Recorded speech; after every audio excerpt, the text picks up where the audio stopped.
Oui, premièrement, en 2026, nous avons nous, M. Pierre Charles, qui se dit qu'à CDMT. Alors, dis-nous impression, qui manière ça passe par nous, peuple là, jeudi, et puis rendez-vous tout à l'heure. Voilà toi. Moi, c'est un bel point bébé, qui était plus combatif qu'il l'année passée. Parce que ça veut que situation plus critique, plus dangereuse.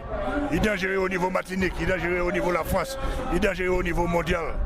Nous croyons qu'il y a une crise financière qui a venu, il y a une crise économique que la GIA a accéléré, il y a une crise sociale évidemment, et puis la vie chère qui a augmenté, ça n'a pas fini, c'est commencé, ça a commencé.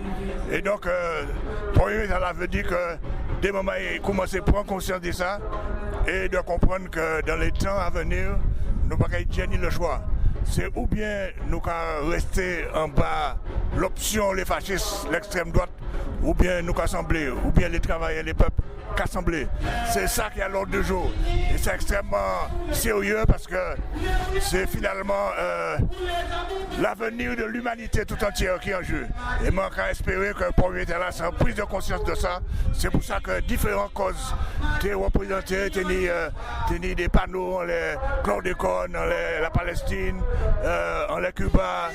Et ça veut dire que nous devons comprendre qu'il faut nous rallier, rattacher tous ces combats-là à un combat contre le capitalisme, contre l'impérialisme, contre la domination des peuples.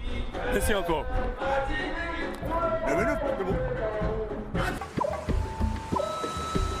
C'était un reportage de Léon Sauveur sur l'actualité locale pour l'émission Sac à fête en Pays Nouf sur Radio Apal Jicambout.